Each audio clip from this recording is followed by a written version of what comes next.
Hello folks and welcome back to Rome Total War. I am Conostip and this is going to be part 9 of my Imperial campaign where I'm playing as Egypt. And yeah, this is probably going to be another quiet episode. Last time I was simply just biding my time and building up my economy and building up my... I keep saying that I'm building up my military infrastructure, but that hasn't quite come around yet. So maybe this will finally be the episode where it happens. I would like to be able to get the ability to start training the... Is it the Nile Spearmen, I think? Yeah, the Nile Spearmen is going to be the upgrade over the Nubian Spears. And yeah, they're going to be a good unit to have. Do I need them to fight the Parthians? I don't know if I absolutely need them, but it would be nice to have someone a bit more sturdy in my front lines over the Nubian Spears. Now, I'm at peace with everyone, including the Seleucids, who are sort of buffering me against any sort of northern territories, northern factions, and yeah, I'm enjoying the peace. I'm enjoying the time to, you know, build up and get myself ready. I'm going to be leaving Bostra and Palmyra. Potentially, I want to see if the Parthians want to overextend and try to take these territories. If that's the case, then I can defeat their armies when they're further away from their support. And maybe I can even defeat their army while sneaking in another army sort of past them so that I can take this southern settlement down here and then work my way up. But again, that's probably not going to be happening during this episode. I just want to start thinking about my plans for expansion that will be coming up eventually. Palmyra's garrison actually seems rather formidable. Yeah, there's a few units in here. I mean, not, you know, great or anything, but behind some walls, it can be okay. Palmyra and then Bostra, yeah, not too many units here, but still.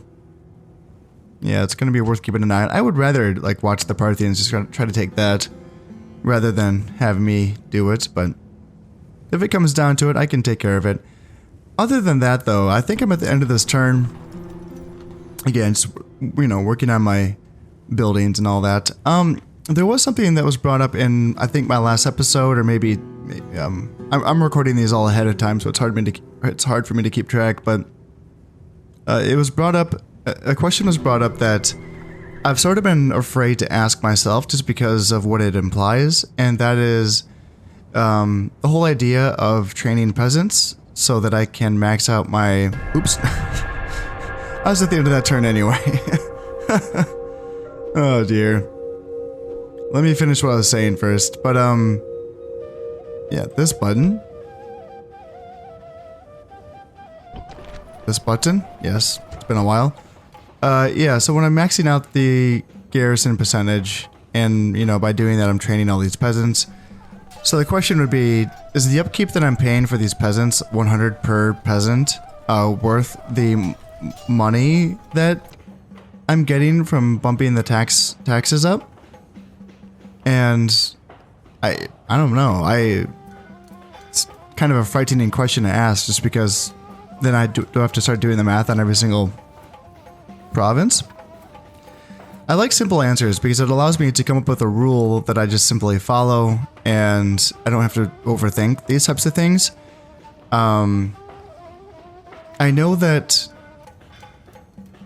in some ways training more peasants just to keep the population down can be good, because I know that it can really boom out of control in this game, especially as the Egyptians, because they have the grain trading good in a few of their provinces, so they seem to have pretty good fertility. And yeah, I don't really know. That's something that I can keep into the back of my mind. I'm gonna be honest, guys. I've been working a lot lately, and my mind's kind of fried. So I wanted to put that out there just so that if you guys have any simple solutions or answers to this sort of problem, if you have any you know, ideas as to how do you like to handle your population in regards to your garrison size. I've already talked about my strategy regarding, well, I mean, this is just based on a guide that I watched on YouTube that mentioned that 1 unit of peasants per 1,000 people in the capital seems to do the trick. But again, that does beg the question, are you really gaining anything from that because of all the upkeep you're paying for peasants? I don't know. So that's all that my brain can do right now. Yeah, that's all I got. So yeah, I can maybe come back to that question in a later episode when I have more brain power. But yeah, right now I'm just gotta go through the motions. And yeah, as I mentioned, sort of, yeah, build things. All right, end of turn. Yeah, we're losing money, but I think that's going to be okay. I remember putting some good buildings in the last episode that I will be making money from, so I think that's going to improve soon. And yes, Jerusalem is now a minor city, I believe, is what that's going to do. Execution squares, reducing corruption in Sidon. Yeah, Salamis, just getting some good old sewers. And yeah, just a lot of peasants. Desert Cav, which is good, and then more assassins as well. Just because it's time for me to start getting rid of the other factions, diplomats that are hanging out in my territory. So I think, am I training them down here? No, that's not. Where's my other assassin? Did I train you in Sidon? Yeah, Mut Nadjibidit Arhideos. Yeah, that rolls off the tongue. Who do I send him after? The Numidian diplomat up here? Why not? I kill, please. Yeah, sure you do. Yeah, let's go get him. Did you die? God damn, useless fucking assassin. How much did I spend on him? 500 denarii? Damn. What a waste. I paid 500 denarii for that. Well, let's pay another 500 denarii. I know I have one down here too. Ready.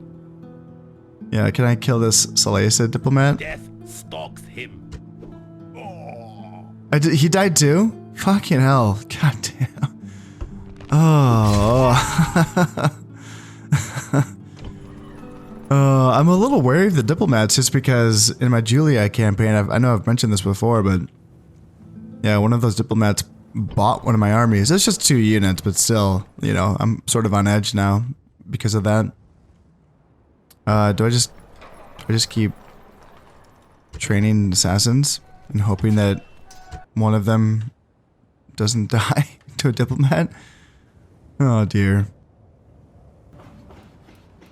Now that Jerusalem is a minor city, how much will the shipwright get me?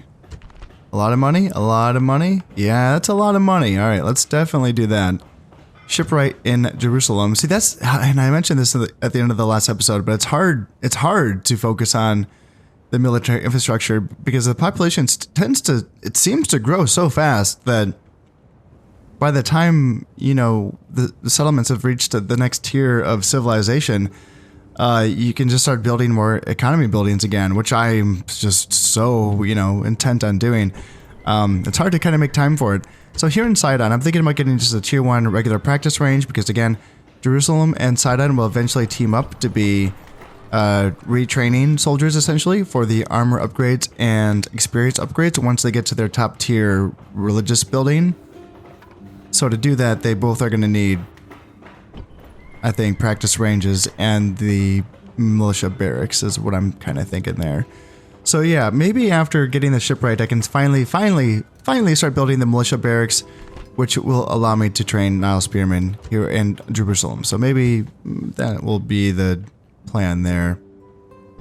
Wait and find out. All right, anyone else needs to build some cool stuff? Looks like everyone's fine here. Oh yeah, and I have this navy out here as well. Yeah, the navy full of diplomats that are gonna be... Set sail. They just want to go meet people. What is this, the Seleucids? They're fine. Ships ready. Yeah, hopefully 4 triremes can survive the journey around the world. Basically, how many do I have? 5? Alright, so that's not, you know, like a ton, but you know, I can at least meet a few people. I've not met the Macedonians yet, or the Thracians, or the Dacians. So these are all folks that I can meet, and yeah, potentially sort of, you know, trade stuff. I don't think that I will be getting any trade from them though, because wouldn't I just be getting trade from closer closer settlements? Would I really be getting trade routes with all of these factions at, over here? I guess it depends on what's most profitable, right? And the game just chooses that based on its own metrics. Ah, yes, and I wanted my new faction heir, Amos, because of his trusty trait, +2 to law. That should give a good boost to Antioch's income by reducing its corruption, so... yeah, that gave it a good boost, I think. Went up by a couple hundred. I don't think that's what it was. I think it was worse before that. Is it giving a boost to trade as well? Or is that coming from the market? Yeah, duh. Okay. Got it. But what was the faction leader gonna do? What was my plan with him?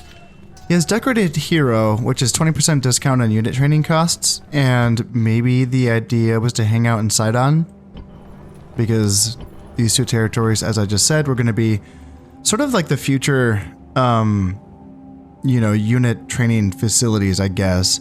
Antioch does have the ability to train Nile Nubian cavalry, as well as desert cavalry, so that's fine. Like, maybe I can make an Antioch sort of like my cav training facilities, or I can do that down here as well. Memphis and Alexandria also have the temple combination that Jerusalem and Sidon have, which is, I believe, Horus in Memphis and then Imhotep in Alexandria.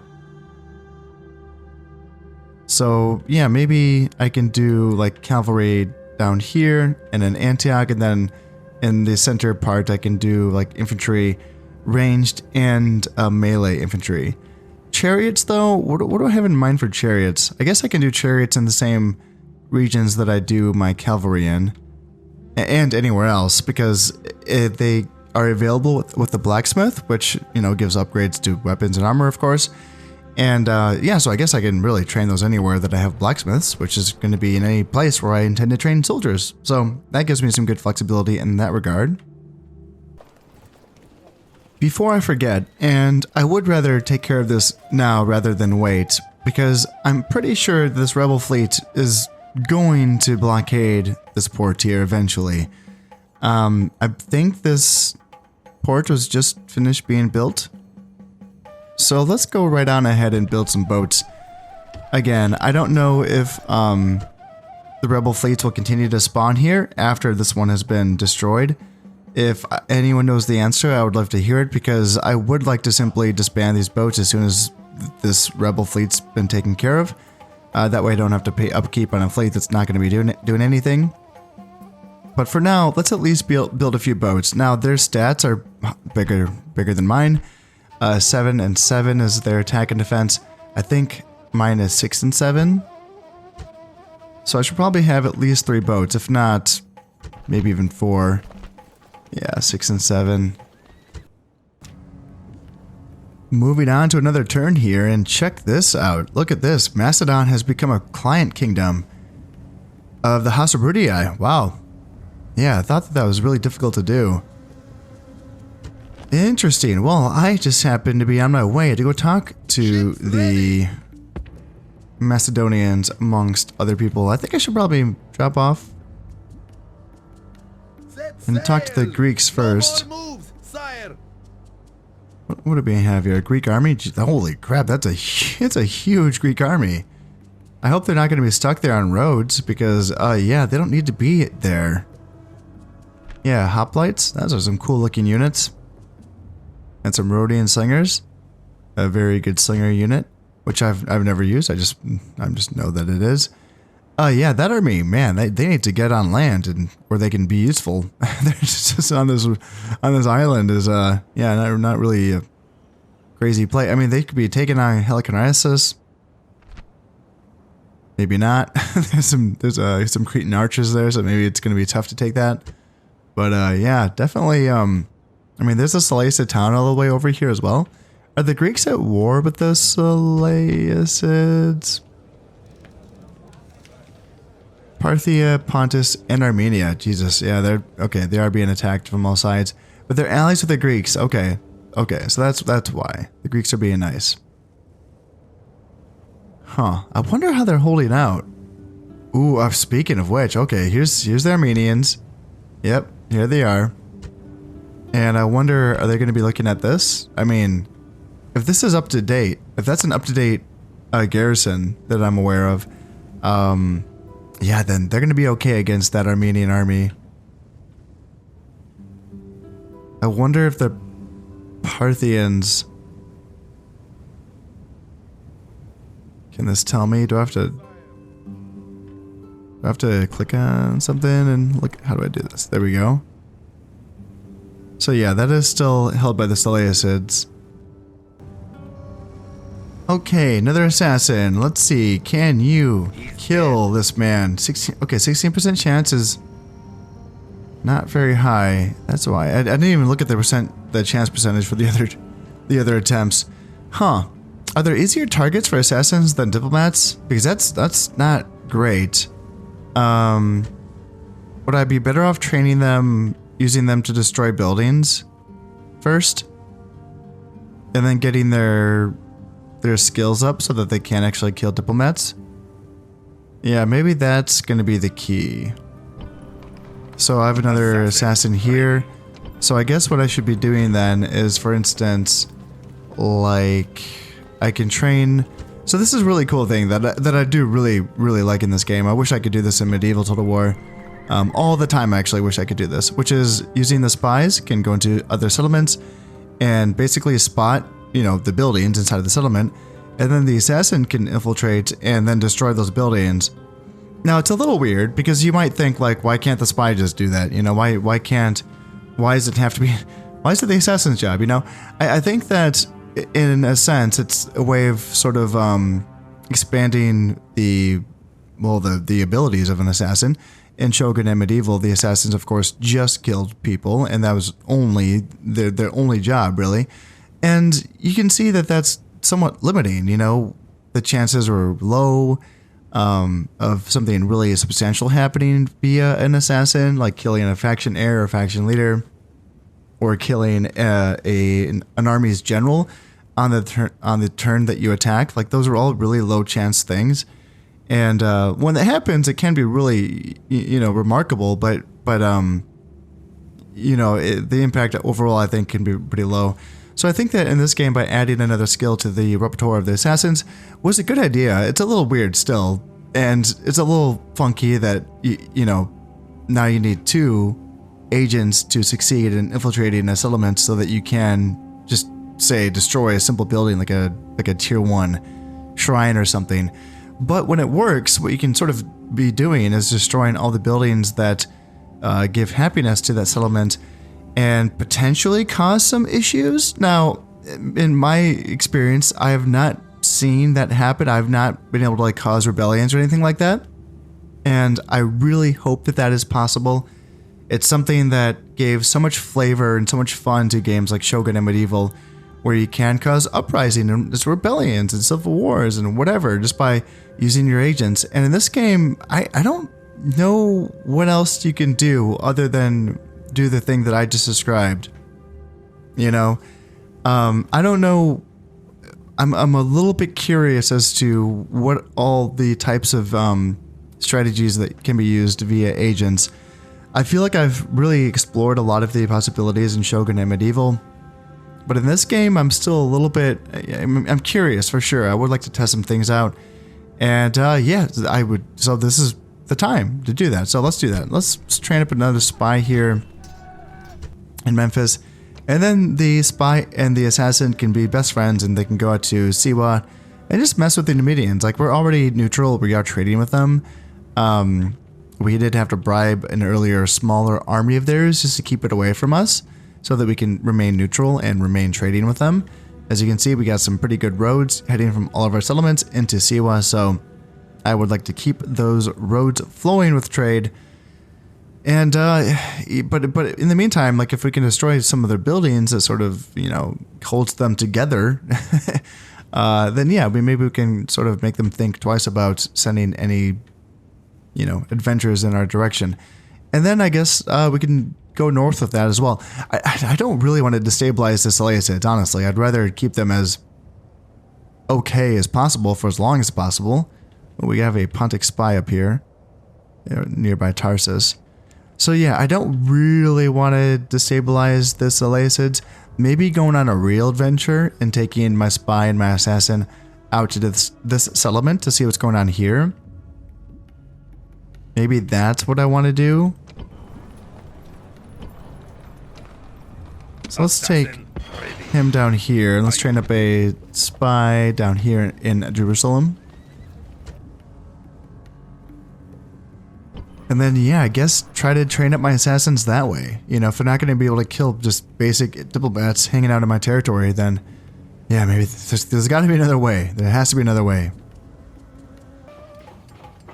Here in Memphis. Memphis is already a large city, and I'm looking at the Grand Bazaar. The Grand Bazaar would give an additional 0.5 to the population growth bonus, which is already offered, well, by the initial trader, which gives a 0.5 for the Bazaar trader in the market. So I could increase the population growth in Memphis a little bit. I'm not too keen on that, honestly, just because I would rather stay away from an additional population growth in one of my fastest growing settlements. Instead, large Temple of Horus is tempting. But I think maybe it's finally time to get a blacksmith. Finally. Let's just be able to get the ability to train and build Egyptian chariots. Yeah, let's get that going, and then maybe I can get some cavalry stables here later on so that I can train some Nubian cavalry. Yeah, that's going to be the idea there. So let's see, we're good there. And I can build something in Alexandria. Is it time for the counselor's chambers? Yes. Yes, it is. So I can build up to a large city here in Alexandria as well. Alright, let's get that going. And anywhere else that can build things. Petra, you can build something. Maybe just a basic sewer. Roads, yeah. I guess since the frontier is just like, the settlement's right there, so the road isn't slowing down the enemy isn't that important. Ooh, what about the market though? Will the market give me a lot or a little? That's a decent chunk, isn't it? Let's do roads for now. It only takes one turn, and then maybe the market or maybe the sewers afterwards. Then I have a religious building here, right? Oh, I still have the Shrine to Zoroaster here, which is sort of the Eastern thing. Huh. So yeah, I should get rid of this. Law and happiness. Yeah. Petra, law and happiness. What does Petra want in regards to their religion? I have so many choices to think about. Oh, my brain. What do I want in Petra? Just so that I don't forget, let's not do roads for now. Let's go ahead and destroy the Shrine to Zoroaster. And then let's go ahead. I don't think I've built a temple to Osiris yet. Osiris is sort of like the basic happiness temple. It's the one that is sort of like the is it the Temple of Bacchus for the Julii, I think? It's pretty basic overall. It's mostly happiness, and then when we get to the end... Yeah, happiness, a little bit of population growth bonus at the very end, and then public order bonus due to law, 10%. How does that compare? So 10% law for ISIS. And who else gives a law? Is it Horus? 25% law for Set, and then Horus is 25% law as well. So it's not that much, is it? So what's the point of Osiris? Like, what's really... What is the appeal to this? The appeal is that you don't have to worry too much about population growth? I don't know. I don't know, but I know there's going to be unique priests of Osiris eventually, you know, so that I can have characters get that ancillary going here in Petra. So let's just do that. Why not? Maybe Imhotep would be better because it would increase the value of the trade goods. Maybe Set would be better because it would reduce corruption. I don't know, but let's do some Osiris here in Petra. Oofta. We spend a lot of money in that turn. Yeah, that's 4,000 denarii. Most advanced faction. That's not me. This is Greek cities. Okay, good for them. Faction announcements. Wasret. I can say that name. New family member. And then family tragedy. Eurydice. Is that one of the wives, I'm assuming? I think. And then a retinue expands. A Cherubin cook +1 personal security. And is that the... Okay, that's not the faction leader. For some reason I thought that was a faction leader. No, it's the really unlucky guy. So having a cook is a good thing. Finally, he's getting a little bit luckier here. What else do we got? Retinue expands. Foreign dignitaries, so +1 to influence for Nocti. Which one are you? You're the one hanging out at Carthage? Okay. Kind of forgot all about you, but that's okay. And yes, that's built diplomatic information. I want to know what's going on here. So the Romans are at war with the Macedonians. Why? Oh, because Macedon abandoned its client kingdom status. And so so this answers my question, which was I was wondering who was the client of who between Thrace and Scythia, and yeah, this answers that question. So Thrace had abandoned their client kingdom status as well. Interesting. Okay, well, I want to keep my boats moving along so that I can finally get some answers here. Let's come right up, and then Yes, mighty lord. I have just one of you. Going ashore. Just want one of you to hang out here and just in case I want to talk to the Greeks at some point. What do they have? Some armored hoplites and some Spartan hoplites? Oh, these units look so cool. Look at that. Oh, that's so badass. Yeah, excellent morale, very good stamina. And even the armored hoplites look really cool. Yeah. 10 attack compared to 17 attack. Holy shit. That's a big difference. And total defense is 18 versus their... Oh, the armored hoplites have better defense.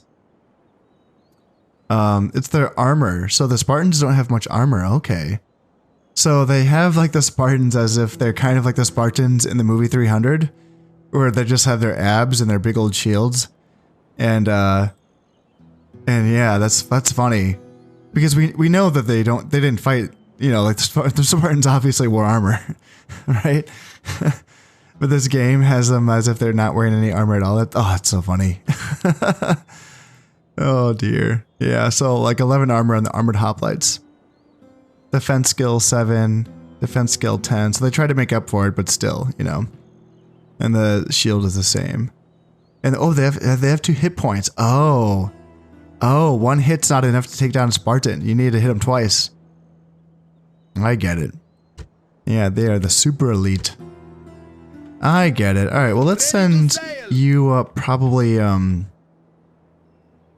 which one's the Macedonian capital? Would it be this one? I think maybe. I don't know. Let's pretend like it is. Let's go around here. Aye, my lord. Out of moves, sire. Now that I have my spy and my assassin, let's send these guys, the jolly old gang. They can come down to here to Siwa and see if they can cause any trouble. Can the assassin move further than the spy? Is that true? Moving to position. No more move. Maybe it's the same. But yeah, those guys can move down together, and then up here, I think I have the same thing, right? Assassin and spy, yes. So, yeah, you guys have a bit of a longer journey, but that's okay. Moving out of moves. Man, you got a creepy voice, man. You gotta do something about that voice. By your will. Moves depleted, sir. Oh, and sure enough, yeah, that's why I'm building my navy. So I have 2 boats now, but I want more. So does it show how much money I'm losing? I kind of want to know. I want to know. income. So it's not, I feel like it's not telling me how much I'm losing from that. It's a little strange. Would it tell me here in the financial? Expenditures, corruption, and other. Yeah, that's not really specific, is it? I wonder, would it say somewhere like in the trade summary for Petra? Does it say like how much I'm...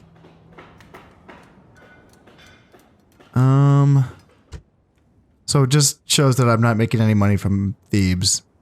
That's just what that shows. Alright. Yeah, that's not too helpful. But whatever. I can figure it out. Let's get a boat. Maybe... Is 3 going to be enough? Is 3 boats going to be enough? Let's try 3. 3 boats versus their 2. And hopefully they can get the job done. If not, we can just simply go back to port, refit, and then build a 4th boat. How about that? I just do not know what this Armenian army thinks it's going to be able to accomplish here against this humongous Seleucid garrison. Yeah, I just don't know what you guys are going to do.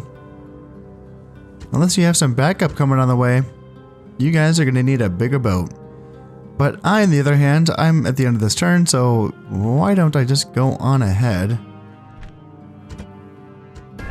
and end it? See what's going to happen. Pontics are going to come down and see if they want to apply some pressure on the Seleucids. The Seleucids really should crumble, shouldn't they? I mean, if they're fighting the Pontics, the Armenians, and the Parthians, they should really be struggling. Unless the Scythians and the Greeks are really applying some pressure on these factions, which I don't know if they are. So I'm sitting on 10 grand. That feels good. City expands. Sidon. Hell yeah. So it's going to get up to a large city now once the counselor's chambers are built. Yeah, the Egyptian towns and cities, they just really they expand quickly, don't they? And the Britons are now allies with the Dacians and the Gauls, but they have also declared a ceasefire with the Germans. Okay, I wonder who the Julii are fighting right now. So the Julii are at war with the Macedons, the Carthage, but that's just because of affiliation. The only faction that they are currently fighting would be my guess would be the Gauls. Okay, so they're not fighting the Germans yet. Not yet. But I would like to, head out there and find out. Alright, so I got 3 boats. They got the 2 boats down here. Admiral Hexamanish. And that's a very even looking balance of power, but I have 20 more men than them, so automatically resolve the battle. And I won. Hey, yeah. So Zeusipp's sunk. So we inflicted 18 casualties, 5 casualties. We sustained a bit more. Huh. See, that's something that's weird. And I don't really understand when it says Zeusipp's sunk, but then the boat sinks. Yeah, I don't really get that. I know in that little battle, or that pre-battle screen where it showed the skull next to the forces, which indicates that, the army would die, or the navy would die if it loses. And again, I don't really understand why. Is it just because this is a really small sea right here, and there's no place to retreat to? Is that why? Set sail! Yeah, I'm not entirely sure. Okay, so since I don't know the answer, I'm going to do something that, might be unwise, but I'm going to disband these. And yeah, none of y'all answered my question in the last... Actually, god damn it. I shouldn't blame... that episode probably hasn't even gone public yet. So here I am about to blame you guys for not answering my question, but yeah, I don't think you've even had a chance to see that episode yet, so yeah, I'm a little bit ahead of you guys here. just because I've been having to record all of these episodes ahead of time, but yeah, anyway. I guess I'll find out on my own and just see if other rebel navies continue to spawn in this sea, and then I will know the answer. Who shall die this day? And we can reach Siwa. Alright, let's send the spy in first. Ears are yours. 75% chance of success. Death is my cloak. And he got in, and his trait has increased. And, yep, we got some good stuff there. We can see everything. Don't know if there's really stuff that's important for me to know. I guess public order is good to know, 105. Oh, and that's another thing, is that the spies in this game do not, on their own, decrease public order, correct? Can I just find out? So, like, My ears if I remove him, unseen. it's 105. And if he goes back in... Oh, can he not go back in? Apologies, but I cannot, sire. Because that counts as a mission, so he can't go back in. God damn it. Oh, well, anyway, I wanted to see if that decreased public order, and it does not. No, it does not. But he's sneaky. That's a funny trait. Wa Philippater. He is sneaky. +1 to line of sight. That's a good one. I serve your will. Yeah, I don't think subterfuge, like, on its own increases the line of sight. I think you need specifically traits that increase line of sight, which is definitely nice. It's very useful. Let's get the assassin down. Is there any point in having him in the settlement if if there's no spy in there?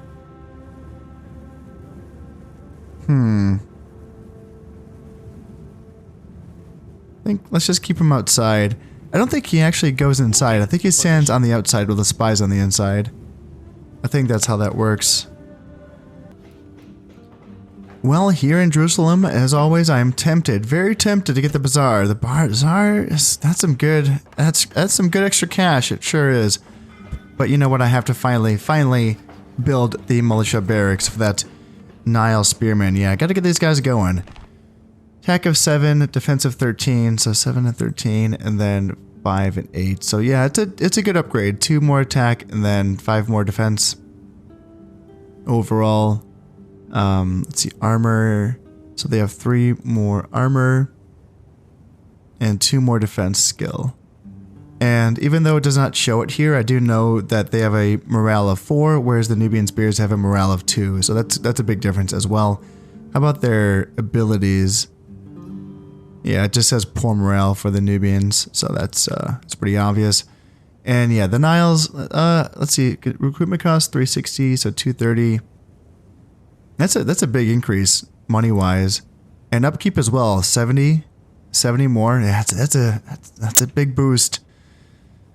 That's a lot, but I think it's gonna be worth it to start training those guys here. Not in Petra, yeah, here in Jerusalem. Get some militia barracks going.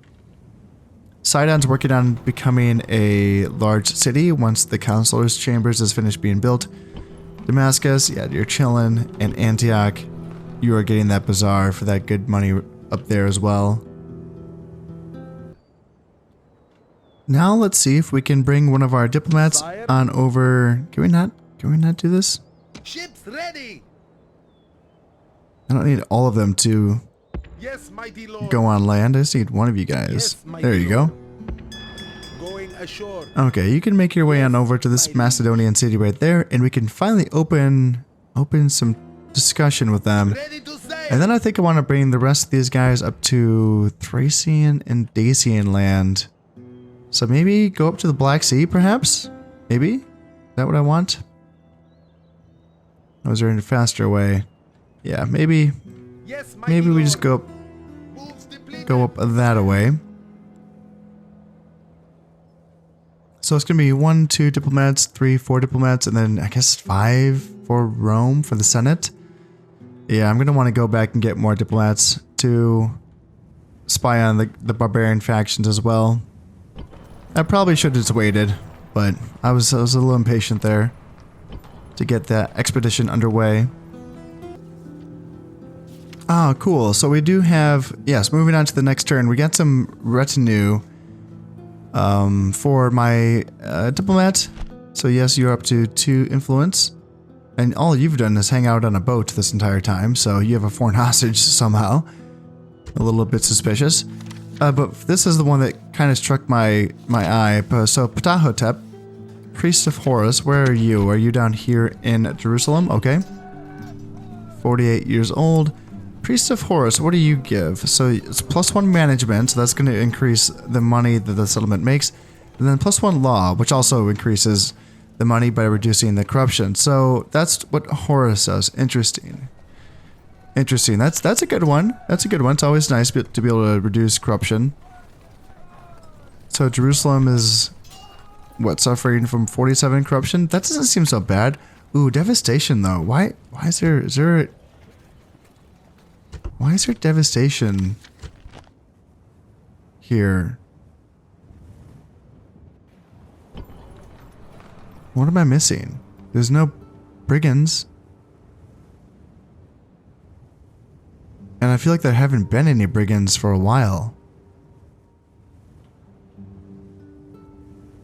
Huh. And I don't see any marks of devastation on the land. Why is there devastation here? Huh. That's a little bizarre. Now I want to take a peek and just see. I just want to kind of see if there's like other devastation that like doesn't add up really, that I don't see. Yeah, there's devastation here, but that's because I think it's just up here, I think. From those brigands. And then nothing in Memphis, and then nothing in Thebes. Yeah, it's just in Jerusalem. Why?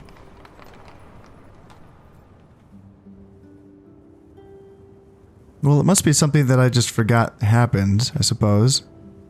But I don't see it either. Usually it's pretty visible.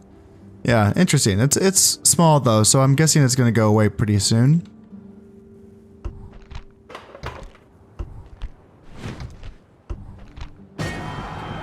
Aha, yes, and the Greek cities have declared war on Pontus. That is just the sigh of relief that the Seleucids need to potentially stay in the game here. Because now the Greeks and the Pontics are at each other's throats, the Seleucids might potentially just have to worry about the Parthians and the Armenians.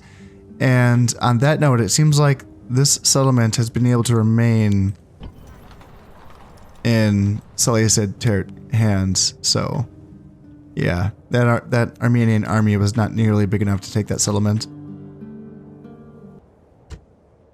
Oh, check this out. The Seleucids got some Scythe chariots as well. Look at these. They look so badass. Whoa, look at that. Sweet. They look pretty scary, don't they? Yeah, it's a good unit. Good unit. Definitely packs a bit more of a punch in melee than my Egyptian chariots, but yeah, the downfall being that these Scythe chariots do run amok, whereas my chariots will not. So that's a nice little trade-off there. But overall, they still have their militia hoplites, which is their tier 1, and I am soon, very soon, going to be able to start training my Nile spears. Oh, and perfect timing. I can actually train my Egyptian chariots here in Memphis. And yeah, they look a bit lighter, don't they? But yeah, attack of 13, still decent. Charge bonus of 6. And yeah, defense is very low, but hit points is 3. And yeah, I wonder what the Egyptian chariot archers, is that like 1 or 2? Actually, I can check because I started the campaign with a couple of these units, right? Yeah, 2 hit points for the Egyptian chariot archers, but then they have the missile attack, melee attack of 10, so, and charge bonus is 5, so it's a bit lower in the melee capabilities. But I can't actually train the Egyptian chariot archers until I get to the, is it the armored that does it? Yeah, so I can just build that right away, actually. Ooh, that's tempting. That's tempting. I'll think about that. But right now, let's start training some Egyptian chariots because it's time. It's finally time. And it's going to take 2 turns per unit to train those. Okay. And then what do I want to build? Cavalry stables as a time. Yeah, that is also tempting. Ah, now we have spotted where the Greeks are attacking the Pontics here in Nicomedia. And yeah, I think the Greeks are going to take this. They have way bigger armies. And they have reinforcements as well. A bit of a general, but no command stars on Eugenius of Sparta, but still. Yeah, the Greeks are probably going to do well here, and that might take a little bit of pressure off of the Seleucids. Okay, well, interesting. That's worth keeping an eye on. But I will be bringing my boats up here to talk to the Thracians. Oh, yes, and also let's get you to talk to the Macedonians. I still don't have... Oh, I do have trade rights with them. Oh, this is... The Greeks have already taken this. This is not even... Okay, yeah, this is... Larissa now belongs to the Greeks. Got it. So is it just this? Is it just the... My liege. Okay, so they have militia hoplites, regular hoplites, a 5-star general Etegonos of Sparta. Alright, well, whenever you can, Yes, my liege. try to make your way up to that Macedonian capital, and I think that's the only... Alright, what's the Macedonian situation right now? Yeah, enemies with the Romans and the Greeks and the Thracians, allies with the Dacians. So they're in a rough spot. Now let's see if we can get our spy tucked in. Let's see, 93% chance of getting into Siwa. And he is back in. And let's send... I just saw an army. Brigands. Okay, nothing crazy. Don't have to worry about them. Is that a... Nope, just a regular rebel general, not a chariot general. Okay.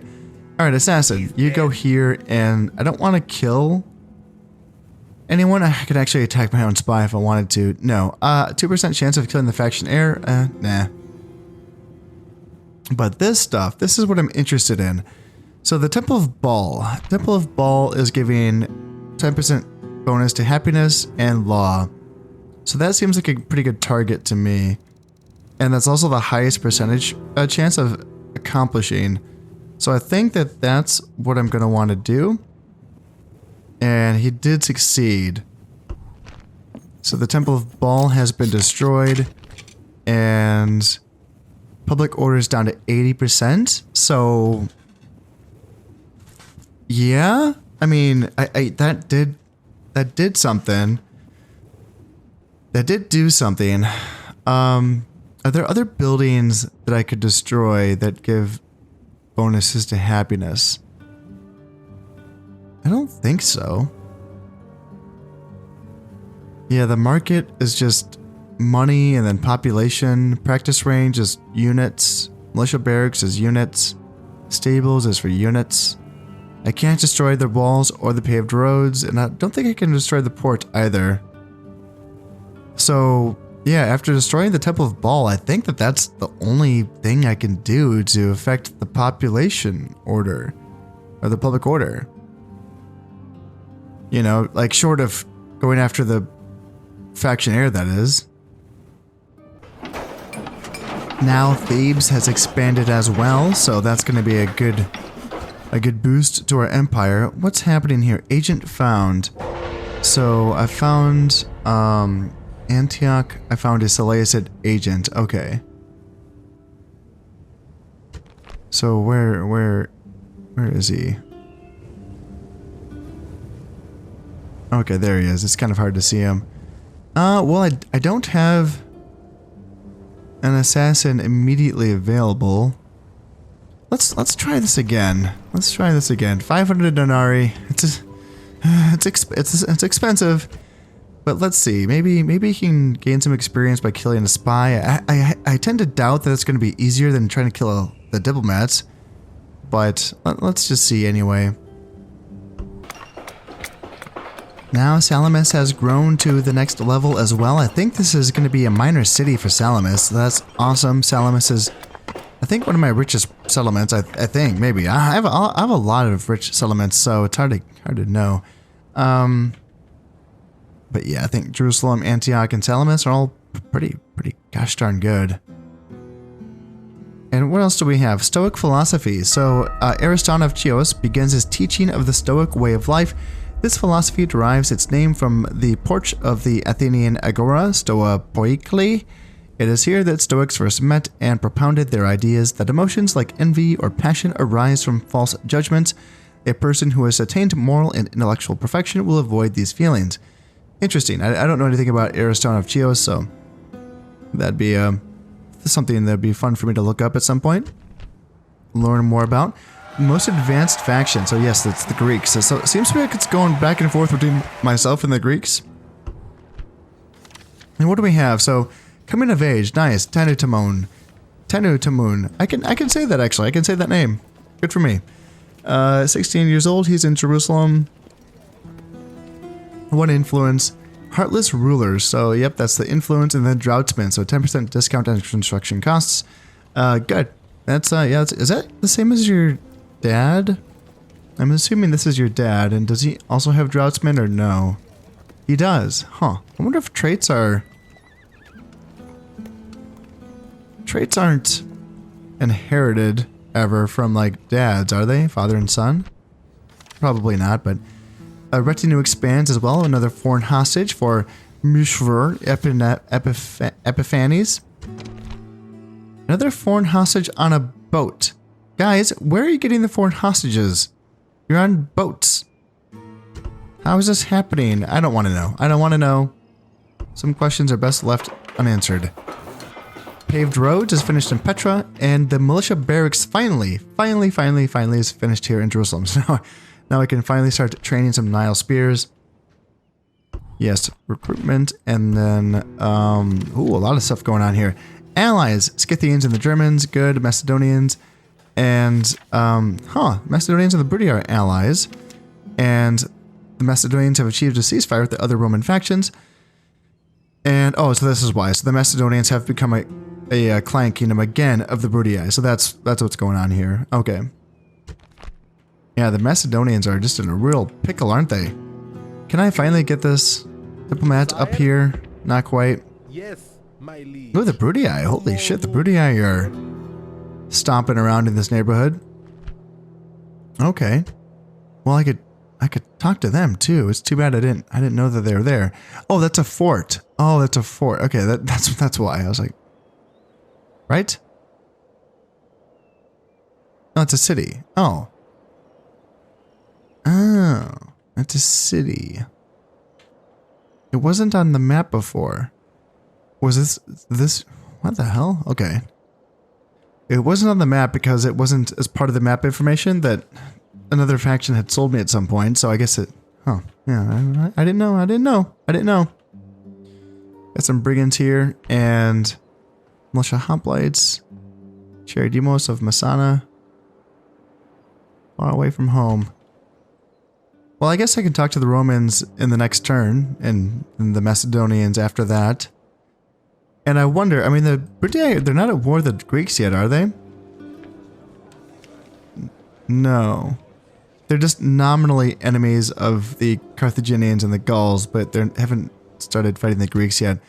I wonder, do the Greeks ever put up a good fight against the Bruttii, or do they just get trampled? Because the Greeks look strong to me. Like, they're marching around with some pretty decent armies. And just overall, it feels like they would be able to fight the Romans. But I would, but then again, I would assume that the Bruttii just do very well in this campaign in general. And can I get... Aye, my lord. Can I get one of my people to talk to the Thracians? Trade rights and map information. Can I maybe...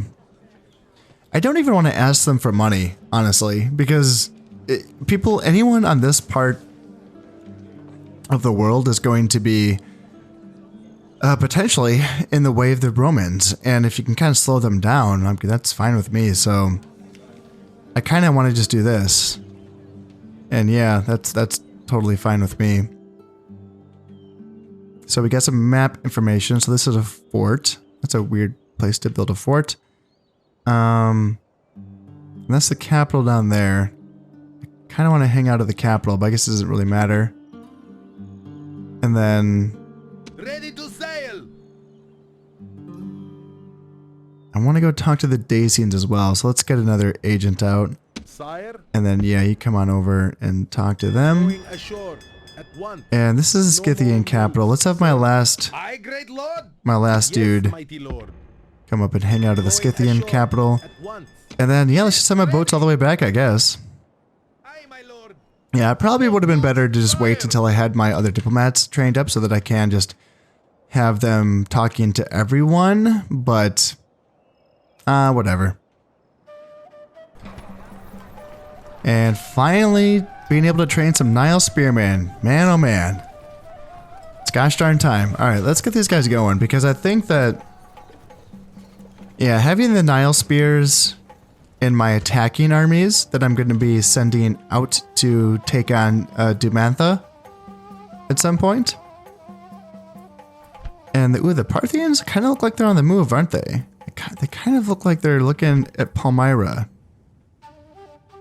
Interesting. Well, they have brigands hanging out right in their territories. They're not doing anything about it. Smart. Let's send my spy into... So 93% chance of getting into Dumantha.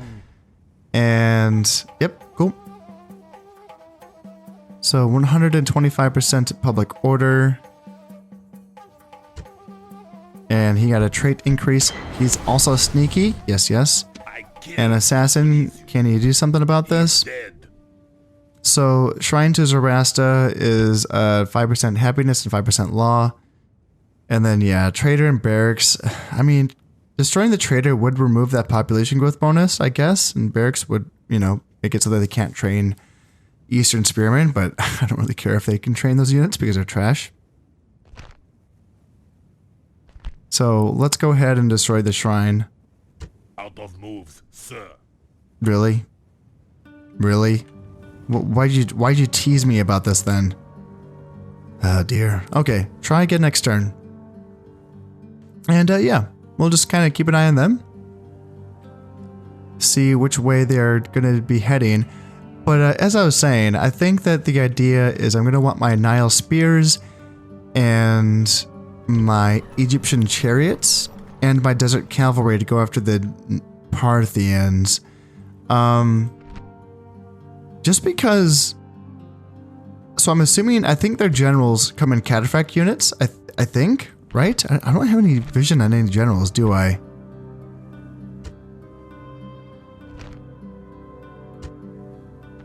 Yeah, I don't have any vision on any Parthian generals. Right? What about up here in the capital?